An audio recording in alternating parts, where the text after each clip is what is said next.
ಒಂದು ತಿಂಗಳ ಬಳಿಕ ನಿನ್ನೆ ಪ್ರಜ್ವಲ್ ರೇವಣ್ಣ ಕಾಣಿಸಿಕೊಂಡಿರುವಂತದ್ದು ಅದಾದ ನಂತರ ಅವರು ವಿಡಿಯೋ ಸ್ಟೇಟ್ಮೆಂಟ್ ಅನ್ನು ಕೂಡ ಕೊಟ್ಟಿದ್ದಾರೆ ಮೇ 31ಕ್ಕೆ ನಾನು ವಿಚಾರಣೆಗೆ ಹಾಜರಾಗ್ತೀನಿ ಎಸ್ಐಟಿ ಮುಂದೆ ಅಂತ ನಾ ಪ್ರಜ್ವಲ್ ವಿರುದ್ಧದ ಲೈಂಗಿಕ ದೌರ್ಜನ್ಯ ಆರೋಪ ಪ್ರಕರಣಕ್ಕೆ ಸಂಬಂಧಪಟ್ಟಂತೆ ಎಸ್ಐಟಿ ಇಂದ ಈಗ ಆಲ್ರೆಡಿ ಕೆಲ ವಿಡಿಯೋ ಫೋಟೋಗಳನ್ನ ಸಂಗ್ರಹ ಮಾಡಲಾಗಿರುವಂತದ್ದು ಸಿಕ್ಕಿರುವಂತ ವಿಡಿಯೋ ಮತ್ತು ಫೋಟೋಗಳ ಬಗ್ಗೆ ಮಾಹಿತಿಯನ್ನ ಪರಿಶೀಲನೆ ಮಾಡಲಾಗ್ತದೆ ಅದರ ಜೊತೆಗೆ ಅದರ ಕ್ರಾಸ್ ವೆರಿಫಿಕೇಶನ್ ಕೂಡ ಮಾಡಲಾಗ್ತಾ ಇರುವಂತದ್ದು ಎಸ್ಐಟಿ ತಂಡದಿಂದ ಹಾಗಾದ್ರೆ ಯಾವ ರೀತಿ ತನಿಖೆಯನ್ನ ಮಾಡಲಾಗ್ತಾ ಇದೆ ಮಾಡುತ್ತೆ ಸೈಬರ್ ತಂಡ ವಿಡಿಯೋಗಳ ಅಸಲಿಯತ್ತು ತಿಳಿಯೋದು ಹೇಗೆ ಹಾಗಾದ್ರೆ ನ್ಯೂಸ್ 18 ನಲ್ಲಿ ಪಿನ್ ಟು ಪಿನ್ ಮಾಹಿತಿಯನ್ನ ನಿಮ್ಮ ಮುಂದೆ ಇಡ್ತಾ ಹೋಗ್ತೀವಿ ಯಾಕಂದ್ರೆ ಇದ್ರ ಬಗ್ಗೆ ನಾವು ಈಗ ಆಲ್ರೆಡಿ ಸಾಕಷ್ಟು ಮಾಹಿತಿಯನ್ನ ಕೊಡ್ತಾ ಹೋಗಿದ್ವಿ ಪ್ರಜ್ವಲ್ ರೇವಣ್ಣನ ಪ್ರಕರಣಕ್ಕೆ ಸಂಬಂಧಪಟ್ಟಂತೆ ಈತನ ಮೇಲೆ ಈಗ ಆಲ್ರೆಡಿ ಅತ್ಯಾಚಾರ ಪ್ರಕರಣ ದಾಖಲಾಗಿದೆ ಲೈಂಗಿಕ ಕಿರುಕುಳ ಪ್ರಕರಣಗಳು ದಾಖಲಾಗಿರುವಂಥದ್ದು ಈ ಪ್ರಕರಣಕ್ಕೆ ಸಂಬಂಧಪಟ್ಟಂತೆ ಸಿಕ್ಕಿರುವಂಥ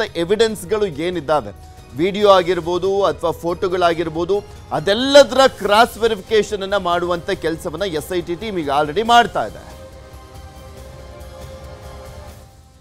ನೋಡ್ತಾ ಹೋಗೋಣ ಯಾವ ರೀತಿಯಾಗಿ ತನಿಖೆಯನ್ನ ಮಾಡಲಾಗುತ್ತೆ ಎಸ್ಐಟಿ ತಂಡದಿಂದ ಈಗ ಸಿಕ್ಕಿರುವಂತ ವಿಡಿಯೋ ಮತ್ತು ಆಡಿಯೋಗಳ ಆಧಾರದಲ್ಲಿ ಅನ್ನುವಂಥದ್ದನ್ನು ಗಮನಿಸೋದಾದ್ರೆ ಪೆನ್ ಡ್ರೈವ್ ವಿಡಿಯೋಗಳನ್ನ ಪರಿಶೀಲನೆಯನ್ನ ಮಾಡಲಾಗುತ್ತೆ ತದನಂತರ ಆ ವಿಡಿಯೋಗಳನ್ನ FSLಗೆ ಕಳಿಸಲಾಗುತ್ತೆ ಈ ಪ್ರಕರಣದಲ್ಲಿ ಈಗ ಆಲ್ರೆಡಿ ಕಳಿಸಲಾಗಿರುವಂಥದ್ದು ಅಂದ್ರೆ ಈ ಪ್ರಕರಣ ಹೇಗೆ ನಡೆಯುತ್ತೆ ತನಿಖೆ ಯಾವ ರೀತಿಯಾಗಿ ಸಾಗುತ್ತೆ ಅನ್ನುವಂಥದ್ದು ತೋರಿಸ್ತಾ ಇದ್ದೇವೆ ವಿಡಿಯೋ ಫೋಟೋ ಮಾರ್ಫ್ ಆಗಿದೆಯಾ ಅನ್ನುವಂಥದ್ರ ಬಗ್ಗೆನೂ ಕೂಡ ಒಂದು ಕನ್ಫರ್ಮೇಷನ್ ಅನ್ನ ಪಡ್ಕೊಳ್ಳಾಗುತ್ತೆ ವಾಯ್ಸ್ ಸ್ಯಾಂಪಲ್ಗಳ ಪರಿಶೀಲನೆಯನ್ನ ಕೂಡ ಮಾಡಲಾಗುತ್ತೆ ಯಾಕೆಂದ್ರೆ ವಿಡಿಯೋಗಳಲ್ಲಿ ಪ್ರಜ್ವಲ್ನದ್ದು ಅನ್ನಲಾಗ್ತಾ ಇರುವಂತ ವಾಯ್ಸ್ ಇದೆ ಬಿಟ್ರೆ ಆತನ ಮುಖ ಎಲ್ಲೂ ಕೂಡ ಕಾಣಿಸ್ತಾ ಇಲ್ಲ ಸೊ ಹೀಗಾಗಿ ಆತನ ವಾಯ್ಸ್ ಅನ್ನ ಕ್ರಾಸ್ ವೆರಿಫಿಕೇಶನ್ ಮಾಡ್ಕೊಳ್ತಾರೆ ಫೋರೆನ್ಸಿಕ್ ಲ್ಯಾಬ್ಗೆ ವಿಡಿಯೋಗಳನ್ನ ರವಾನೆ ಮಾಡಲಾಗಿದೆ ಈಗ ಆಲ್ರೆಡಿ ಈ ಪ್ರಕರಣ ದಾಖಲಾಗಿ 27ನೇ ತಾರೀಕು ಅಂತ ಕಾಣಿಸುತ್ತೆ ಅವತ್ತಿನಿಂದ ಎಸ್ಐಟಿ ತ್ವರಿತವಾಗಿ ತನಿಖೆಯನ್ನ ಮಾಡಲಾಗ್ತಾ ಇರುವಂಥದ್ದು ಈ ಸಂದರ್ಭದಲ್ಲಿ AI ಬಳಸಿದ್ದಾರಾ ಅಂತಲೂ ಕೂಡ ಪರಿಶೀಲನೆಯನ್ನ ಮಾಡಲಾಗ್ತಾ ಇದೆ ಅದರ ಜೊತೆಗೆ ಸಂತ್ರಸ್ತೆಯರು ಏನೀಗ ಆಲ್ರೆಡಿ ದೂರು ಕೊಟ್ಟಿದ್ದಾರೆ ಅದರ ಆಧಾರದ ಮೇಲೆ ಮಹಾಜರೆಲ್ಲ ಪ್ರಕ್ರಿಯೆ ನಡೆದಿದೆಯಲ್ಲ ಅವರು ಆ ವಿಡಿಯೋದಲ್ಲಿ ಇರುವಂಥ ಸಂದರ್ಭದಲ್ಲಿ ಎಲ್ಲೆಲ್ಲಿ ಏನು ಎತ್ತ ಅಂದರೆ ಎಲ್ಲಿ ಕರ್ಕೊಂಡು ಹೋಗಲಾಗಿತ್ತು ಅನ್ನುವಂಥದ್ರ ಬಗ್ಗೆನೂ ಕೂಡ ಮಹಾಜರು ಪ್ರಕ್ರಿಯೆ ಆಗಿರುವಂಥದ್ದು ಅದರ ಜೊತೆಗೆ ಇದು ಟೆಕ್ನಿಕಲ್ ಎವಿಡೆನ್ಸ್ಗಳ ಕ್ರಾಸ್ ವೆರಿಫಿಕೇಶನ್ ಮಾಡಲಾಗುತ್ತೆ FSL ವರದಿ ಬಳಿಕ ವಿಡಿಯೋ ಅಸಲಿಯತ್ತು ಕೂಡ ಬಯಲಾಗುತ್ತೆ ಅದರಲ್ಲಿರುವಂಥದ್ದು ಪ್ರಜ್ವಲ್ ವಾಯ್ಸ್ ಏನಾ ಆತನೇ ಇದ್ದಿದ್ದಂಥದ್ದ ಟೆಕ್ನಾಲಜಿ ಆ ರೀತಿಯಾಗಿ ಏನಾದರೂ ಬಳಸಲಾಗಿತ್ತಾ ಮಾರ್ಫ್ ಮಾಡಲಾಗಿತ್ತಾ ಇದೆಲ್ಲದ್ರ ಬಗ್ಗೆನೂ ಕೂಡ ವರದಿಯಲ್ಲಿ ಉಲ್ಲೇಖ ಆಗುತ್ತೆ ಯಾವುದು ನಿಜ ಯಾವುದು ಸುಳ್ಳು ಅಂತ ವಾಯ್ಸ್ ಸ್ಯಾಂಪಲ್ಗಳ ಪರಿಶೀಲನೆಯನ್ನ ಕೂಡ ಮಾಡಲಾಗುತ್ತೆ FSLಗೆ ಕಳಿಸಿದಂಥ ಸಂದರ್ಭದಲ್ಲಿ ಪ್ರತಿಯೊಂದರ ವೆರಿಫಿಕೇಶನ್ ಅನ್ನ ಕೂಡ ಮಾಡಲಾಗುತ್ತೆ ಅಲ್ಲಿ ಫೊರೆನ್ಸಿಕ್ ಲ್ಯಾಬ್ಗೆ ವಿಡಿಯೋವನ್ನ ರವಾನೆ ಮಾಡಲಾಗಿರುವಂಥದ್ದು ಈ ರೀತಿಯಾಗಿ ಈ ಪೆನ್ ಡ್ರೈವ್ನಲ್ಲಿ ಸಾಕಷ್ಟು ವಿಡಿಯೋಗಳು ಸಿಕ್ಕಿದ್ವು ಸುಮಾರು 2000ಕ್ಕೂ ಹೆಚ್ಚಿನ ವಿಡಿಯೋಗಳು ಅಂತೆಲ್ಲ ಹೇಳಲಾಗ್ತಾ ಇತ್ತಲ್ಲ ಅದೆಲ್ಲದ್ರ ಬಗ್ಗೆನೂ ಕೂಡ SIT ಡೀಟೇಲ್ಸ್ ಅನ್ನ ತರಿಸ್ಕೊಂಡು ಈಗ ಆಲ್ರೆಡಿ FSLಗೆ ಕಳಿಸಲಾಗಿದೆ ನೋಡೋಣ ಏನಾಗುತ್ತೆ ಅಂತ ಇದೇ ವಿಚಾರಕ್ಕೆ ಸಂಬಂಧಪಟ್ಟಂತೆ ಸೈಬರ್ ಎಕ್ಸ್ಪರ್ಟ್ ಆಗಿರುವಂತ ಶುಭಮಂಗಳ ಅವರು ಮಾತನಾಡಿದ್ದಾರೆ ಅವ್ರು ಏನು ಹೇಳಿದ್ದಾರೆ ಕೇಳ್ಕೊಂಬರೋಣ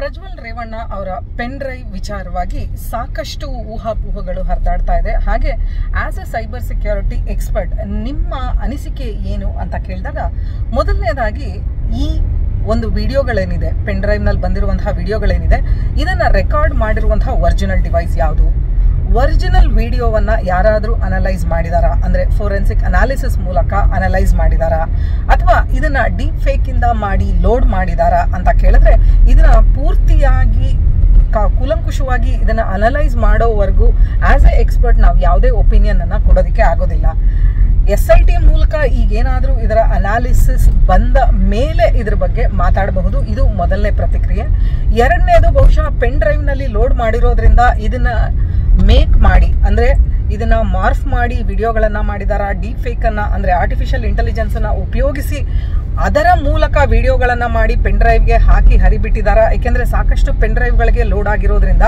ಆ ಪೆನ್ ಡ್ರೈವ್ಗೆ ಎಲ್ಲಿಂದ ಲೋಡ್ ಆಯಿತು ಯಾವ ಕಂಟೆಂಟು ಯಾವ ರೀತಿ ಚೇಂಜ್ ಆಗಿ ಅಲ್ಲಿ ಲೋಡ್ ಆಯಿತು ಏಕೆಂದರೆ ಲಾಟ್ ಆಫ್ ಬಿಟ್ಸ್ ಅದರಲ್ಲಿರೋದು 200 ವಿಡಿಯೋಗಳು ಅಂತ ಏನು ಹೇಳ್ತಾ ಇದ್ದಾರೆ ಆ 200 ವಿಡಿಯೋಗಳಲ್ಲಿ ಎಲ್ಲಾನು ಬಿಟ್ಗಳೇ ಅದರಲ್ಲಿ ಲೋಡ್ ಆಗಿರೋದು ಸೊ ಇದರ ಬಗ್ಗೆ ಪೂರ್ತಿಯಾಗಿ ಮಾಹಿತಿ ಕೊಡಬೇಕು ಅಂತಂದರೆ ಮೊದಲನೇದು ಅನಾಲಿಸಿಸ್ ಆಗಬೇಕು ಒರಿಜಿನಲ್ ವಿಡಿಯೋ ಯಾವುದು ಅದರ ಅನಲೈಸ್ ಆಗಿ ಅದರ ರಿಪೋರ್ಟ್ ತಗೊಂಡ ನಂತರ ಇದರ ಬಗ್ಗೆ ಪೂರ್ತಿಯಾಗಿ ನಾವು ಮಾತಾಡಬಹುದು ಇದ್ರ ಬಗ್ಗೆ ಇನ್ನಷ್ಟು ಮಾಹಿತಿಯನ್ನು ಕೊಡ್ತಾ ಹೋಗ್ತಾರೆ ನಮ್ಮ ಪ್ರತಿನಿಧಿ ಮಂಜುನಾಥ್ ಚಂದ್ರ ನಮ್ಮ ಜೊತೆ ದೂರವಾಣಿ ಸಂಪರ್ಕದಲ್ಲಿ ಜಾಯ್ನ್ ಆಗ್ತಿದ್ರೆ. ಮಂಜು, ಈ ಪ್ರಕರಣ ದಾಖಲಾಗಿ ಹತ್ತತ್ರ 1 ತಿಂಗಳಾಯಿತು. ವಿಡಿಯೋಗಳು ಕೂಡ ಎಲ್ಲವೂ SITಗೆ ಸಿಕ್ಕಿರುವಂಥದ್ದು. ಆ ವಿಡಿಯೋಗಳ ಅಸಲಿಯತ್ತೇನು ಅನ್ನುವಂಥದ್ರ ಬಗ್ಗೆ ತಿಳ್ಕೊಳ್ಳುವಂಥ ನಿಟ್ಟಿನಲ್ಲಿ FSLಗೆ ಈಗ ಆಲ್ರೆಡಿ ಕಳಿಸಲಾಗಿದೆ ಅಲ್ವಾ? ಆ ತನಿಖೆ ಎಲ್ಲಿಗೆ ಬಂದು ನಿಂತಿದೆ ಅಂತ, ಪ್ರಜ್ವಲ್ ವಾಯ್ಸ್ ಬಗ್ಗೆ ಆಗಿರ್ಬೋದು ಅಥವಾ ಆತ ವಿಡಿಯೋದಲ್ಲಿ ಇದ್ದಾನ ಇಲ್ವಾ ಅನ್ನುವಂಥದ್ರ ಬಗ್ಗೆ ಆಗಿರ್ಬೋದು, ಡೀಪ್ ಫೇಕು, ಇದೆಲ್ಲದ್ರ ಬಗ್ಗೆ ಇನ್ನೂ ಮಾಹಿತಿ ಸಿಕ್ಕಿಲ್ವಾ SITಗೆ? ಖಂಡಿತವಾಗ್ಲೂ ಪೃಥ್ವಿ, ಏನಂತ ಹೇಳಿದ್ರೆ ಈ ಪ್ರಜ್ವಲ್ ರೇವಣ್ಣ ಪ್ರಕರಣ ಸಾಕಷ್ಟು ದೊಡ್ಡ ಮಟ್ಟದಲ್ಲಿ ಸುದ್ದಿ ಆಗಿರೋದ್ರಿಂದ ಪ್ರತಿಯೊಂದು ಮಾಹಿತಿಗಳನ್ನ FSL ಅಧಿಕಾರಿಗಳು ಒಂದು ತನಿಖೆಯನ್ನ ಮಾಡೋದಕ್ಕೋಸ್ಕರ ವಿಡಿಯೋಗಳನ್ನ ಆಗಿರ್ಬೋದು ಅಥವಾ ಆ ವಿಡಿಯೋಗಳಲ್ಲಿ ಇರ್ತಕ್ಕಂಥ ಆಡಿಯೋಗಳನ್ನೆಲ್ಲವನ್ನು ಕೂಡ ಎನ್ಕ್ಯಾಶ್ ಅನ್ನ ಮಾಡ್ಕೊಂಡು ಅದನ್ನ FSLಗೆ ಕಳಿಸ್ತಾರೆ. SIT ಅಧಿಕಾರಿಗಳು ಪ್ರತಿಯೊಂದು ಮಾಹಿತಿಗಳನ್ನ ಕಲೆ ಹಾಕ್ತಾರೆ. ಯಾಕೆ ಅಂತ ಹೇಳಿದ್ರೆ ಈ ಹಿಂದೆ ಅಂದ್ರೆ ಎಕ್ಸಾಂಪಲ್ ಹೇಳೋದಾದ್ರೆ ವಿಧಾನಸೌಧದಲ್ಲಿ ಏನು ಪಾಕಿಸ್ತಾನ್ ಜಿಂದಾಬಾದ್ ಅಂತ ಕೂಗಿದ್ರು ಆ ವಿಡಿಯೋವನ್ನ ಕೂಡ ಇಟ್ಕೊಂಡು ನೋಡೋದಾದ್ರೆ ಅದರಲ್ಲೂ ಕೂಡ ಪ್ರೂವ್ ಆಗಿರ್ತಕ್ಕಂಥದ್ದು, ಕೂಗಿರುವಂತದ್ದು ನಿಜ ಆಗಿರ್ತದ್ದು. ಈ ರೀತಿಯಾಗಿ ಈ ಒರಿಜಿನಲ್ ವಿಡಿಯೋಗಳನ್ನ ಇರ್ತಕ್ಕಂಥ ಮೊಬೈಲ್ಗಳನ್ನ ಈಗಾಗಲೇ SIT ಅಧಿಕಾರಿಗಳು ಈಗ ಏನ್ 31ನೇ ಪ್ರಜ್ವಲ್ ರೇವಣ್ಣ ಬರ್ತಾರೆ ಅದ್ರ ಬಗ್ಗೆ ಪ್ರಶ್ನೆಗಳನ್ನ ಕೂಡ ಮಾಡ್ತಾರೆ. ಆ ಒರಿಜಿನಲ್ ಮೊಬೈಲ್ ಮುಖಾಂತರ ಗೊತ್ತಾಗುತ್ತೆ ಆ ವಾಯ್ಸ್ ಒರಿಜಿನಲ್ ಅಲ್ವಾ ಅನ್ನೋದು ಅಥವಾ ವಿಡಿಯೋದಲ್ಲಿ ಇರೋದು ನಿಜಾನ ಅಲ್ಲ. ಯಾಕೆ ಅಂತ ಹೇಳಿದ್ರೆ ಸಾಕಷ್ಟು ಒಂದು ಆಪ್ ಗಳ ಮುಖಾಂತರ ಆರ್ಟಿಫಿಷಿಯಲ್ ಇಂಟೆಲಿಜೆನ್ಸ್ ಆಗಿರ್ಬೋದು ಅಥವಾ ವಿಡಿಯೋ ಚಿತ್ರಗಳನ್ನ ಮಾರ್ಫಿಂಗ್ ಆಗಿರ್ಬೋದು ಎಲ್ಲವನ್ನು ಕೂಡ ತಲೆಯಲ್ಲಿ ಇಟ್ಕೊಂಡು SIT ಅಧಿಕಾರಿಗಳು FSLಗೆ ಕಳಿಸಿರ್ತಕ್ಕಂಥದ್ದು. ಇನ್ನ ಕೆಲವೇ ದಿನಗಳಲ್ಲಿ ಏನ್ ಪ್ರಜ್ವಲ್ ರೇವಣ್ಣ ವಾಪಸ್ ಬರ್ತಾರೆ ಅದಾದ ನಂತರ ಕೆಲವು ಪ್ರಶ್ನೆಗಳನ್ನ ಮೂಡುತ್ತೆ. ಇದು ಮಾರ್ಕ್ ಮಾಡಿದಾರ ಇಲ್ವಾ ಅನ್ನೋದು ಕೂಡ ಗೊತ್ತಾಗ್ತಾ ಇರ್ತಕ್ಕಂಥ. ಇನ್ನ ನೇರವಾಗಿ ರೆಕಾರ್ಡ್ ಆಗಿರುವ ವಿಡಿಯೋ ಏನಿದೆ, ನೇರವಾಗಿ ರೆಕಾರ್ಡ್ ಆಗಿರೋ ವಿಡಿಯೋ ಆ ಡಿವೈಸ್ ನಿಂದಲೇ ವಿಡಿಯೋನ ಮತ್ತು ಆಡಿಯೋನ ಪಡ್ಕೊಡ್ಲೇಬೇಕು. ಯಾಕೆ ಅಂತ ಹೇಳಿದ್ರೆ ಇಲ್ಲ ಅಂತಂದ್ರೆ ಇದು ಯಾವ್ದೋ ಒಂದು ಮಾರ್ಕ್ ಮಾಡಿರೋದು ಕೂಡ ರುಜುವಾತಾಗಿರೋದು. ಸದ್ಯಕ್ಕೆ FSL ಅಧಿಕಾರಿಗಳು ಈಗಾಗಲೇ ಕೆಲವು ಅಂದ್ರೆ ಮದರ್ ವಿಡಿಯೋಗಳನ್ನ ಸಂಗ್ರಹಿಸುವಂತ ನಿಟ್ಟಿನಲ್ಲಿ ಮುಂದಾಗಿರ್ತಕ್ಕಂಥದ್ದು. ಜೊತೆಗೆ ಎನ್ಕ್ರಿಪ್ಟ್ ಮೂಲಕ ಹ್ಯಾಶಿಂಗ್ ಮಾಡಿದ್ದಾರೆ. ಮಂಜು, ಆ ಕಾರ್ತಿಕ್ನ ಕೂಡ ಇನ್ನೂ ಸರಿಯಾಗಿ ವಿಚಾರಣೆ ಮಾಡಿಲ್ಲ ಇವರು. ಎಲ್ಲೆಲ್ಲಿಂದ ವಿಡಿಯೋಗಳು ಸ್ಪ್ರೆಡ್ ಆಗಿದ್ವು ಅವ್ರುಗಳನ್ನು ಕೂಡ ಇನ್ನೂ ಅರೆಸ್ಟ್ ಮಾಡಿಲ್ಲ, ವಿಚಾರಣೆ ಮಾಡಿಲ್ಲ. ಈಗ ಪ್ರಜ್ವಲ್ ಏನ್ ಅಂದ್ರೆ ಈ ವಿಚಾರಕ್ಕೆ ಸಂಬಂಧಪಟ್ಟಂತೆ ಗಮನಿಸೋದಾದ್ರೆ ಅವ್ರೇನು ಯಾವ ಫೋನು ಏನು ಎತ್ತ ಅವರು ಇದೆಲ್ಲ ಸುಳ್ಳು, ನನ್ನ ಮೇಲೆ ಪಿತೂರಿ ಮಾಡಲಾಗಿದೆ ಅಂತ ಹೇಳ್ತಾ ಇರುವಂತ ಹಿನ್ನೆಲೆಯಲ್ಲಿ ಆ ಒರಿಜಿನಲ್ ವಿಡಿಯೋ ಇವ್ರ ಫೋನಿಂದಲೇ ತೆಗೆದಿದ್ದಾರೆ ಅನ್ನುವಂಥ ವಿಚಾರಕ್ಕೆ ಸಂಬಂಧಪಟ್ಟಂತೆ ಅವ್ರು ಎಲ್ಲಿಂದ ತಂದು ಕೊಡ್ತಾರೆ ಫೋನ್ನ ಅಂತ? ಖಂಡಿತವಾಗ್ಲು ನೀವ್ ಹೇಳ್ತಾರ 100% ಸತ್ಯ. ಫೋನ್ ಎಲ್ಲಿದೆ ಅನ್ನೋದೇ ಇವಾಗ ಕುತೂಹಲ ಮೂಡಿಸಿದ್ರೆ ಪ್ರಜ್ವಲ್ ರೇವಣ್ಣನೇ ಅದಕ್ಕೆ ಉತ್ತರ ಕೊಡ್ಬೇಕು ಅಥವಾ ಕಾರ್ತಿಕ್ ಉತ್ತರ ಕೊಡ್ಬೇಕು. ಯಾಕೆ ಅಂತ ಹೇಳಿದ್ರೆ ಡ್ರೈವರ್ ಕಾರ್ತಿಕ್ ನ ವಿಚಾರಣೆ ಸರಿಯಾಗಿ ಮಾಡಿಲ್ಲ, ಬಿಟ್ ಕಳ್ಸಿರ್ತಕ್ಕಂಥದ್ದು, ಜೊತೆಗೆ ಅರೆಸ್ಟ್ ಅನ್ನ ಮಾಡಿದ ಅಟ್ಲೀಸ್ಟ್ ಹೆಚ್ಚಿನ ಮಾಹಿತಿಗಳನ್ನಾಗಿ ಪಡಿಬಹುದಾಯ್ತು. ಒಂದು ವೇಳೆ ಪ್ರಜ್ವಲ್ ರೇವಣ್ಣ ಬಂದ್ರೆ ಕಾರ್ತಿಕ್ ಹಾಗೂ ಪ್ರಜ್ವಲ್ ರೇವಣ್ಣ ಎದುರುಗಡೆ ಕುಣಿಸಿ ಅದ್ರ ಮಾಹಿತಿಗಳನ್ನ ಕೇಳ್ತಾರ ಅನ್ನೋದು ಕೂಡ. ಯಾಕೆ ಅಂತ ಹೇಳಿದ್ರೆ ಎನ್ಕ್ರಿಪ್ಟ್ ಮೂಲಕ ಹ್ಯಾಶಿಂಗ್ ಮಾಡಿ ಅದನ್ನ ಟ್ಯಾಂಪರ್ ಕೂಡ ಮಾಡಬಹುದು, ಅದೊಂದು ಕೂಡ ಟೆಕ್ನಿಕಲ್ ಇರ್ತಕ್ಕಂಥದ್ದು ಪೃಥ್ವಿ. ಸದ್ಯಕ್ಕೆ ಈಗ ವಿಡಿಯೋದಲ್ಲಿರುವಂತ ವ್ಯಕ್ತಿ ಯಾರು ಅದರ ಆಡಿಯೋ ಬಗ್ಗೆ ಪರಿಶೀಲನೆ ಮಾಡ್ತಾ ಇದ್ದಾರೆ. ಜೊತೆಗೆ ವಿಡಿಯೋ ಟ್ಯಾಂಪರಿಂಗ್ ಏನಾದ್ರು ಮಾಡಿದ್ರೆ ಅದರ ದೃಶ್ಯಗಳನ್ನು ಕೂಡ ಪರಿಶೀಲನೆ ಮಾಡಬೇಕು.